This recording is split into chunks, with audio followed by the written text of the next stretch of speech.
করে আমি সেই কখন ঘুম থেকে উঠেছি, এখনো মামা আমাকে নাস্তা দিল না। আমার পেটে তো এখন শিয়াল ডাকছে, আমার তো খুবই ক্ষুধা লেগেছে। মাম্মা মাম্মা, তাড়াতাড়ি আমাকে নাস্তা দাও, আমার অনেক ক্ষুধা পেয়েছে।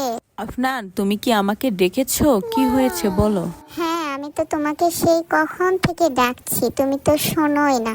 আমার যে পেটে শিয়াল ডাকছে, তুমি কি জানো না? আমার অনেক ক্ষুধা পেয়েছে, আমাকে এখনই ম্যাঙ্গো কেটে দাও তাড়াতাড়ি। ও আচ্ছা, এই কথা। এই যে নাও, তোমার জন্য ম্যাঙ্গো নিয়ে এসেছি, এখন পেট ভরে খেয়ে নাও।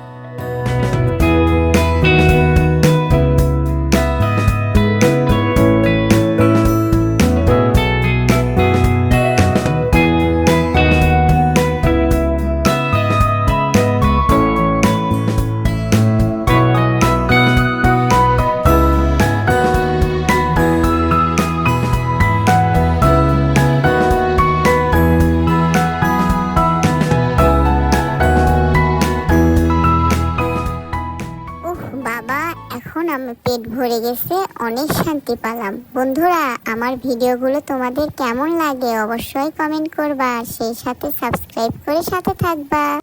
আফনান, তুমি কি করছো? তোমার ম্যাঙ্গো খাওয়া শেষ? হ্যাঁ মামাম, আমি ম্যাঙ্গো খেয়েছি, এখন আমি ফ্রুটস কাটছি। আমি এখন আমার ফ্রুটসগুলো কেটে আমার অ্যাকোরিয়ামের যে মাছগুলো আছে তাদেরকে খেতে দিব, কারণ আমি তো ম্যাঙ্গো খেয়েছি, মাম্মাম তো ওদেরকে ম্যাঙ্গো দেয়নি। ওই জন্য এখন আমি আমার এই ফ্রুটসগুলো কেটে আমার অ্যাকোরিয়ামের মাছদেরকে দিব। তোমরা সাথেই থাকো বন্ধুরা।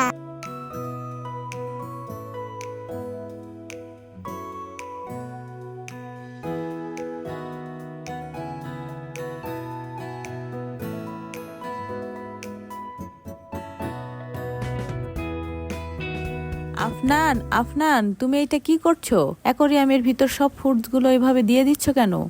তুমি জানো না, তুমি তো অনেক বোকা।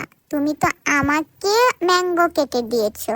তুমি এই মাছকে কি ম্যাঙ্গো কেটে দিয়েছো? হ্যাঁ, মাছের ক্ষুধা লাগেনি, ওই জন্যই তো আমি ওদেরকে খেতে দিচ্ছি আমার ম্যাঙ্গো ফ্রুটস।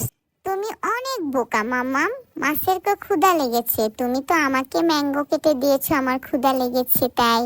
তো মাছের তো ক্ষুধা লেগেছে তাই না, ওই জন্যই আমি মাছকে আমার সব ফ্রুটস কেটে দিয়েছি। দেখো ওরা কত সুন্দর করে খাচ্ছে, লা লা লা লা লা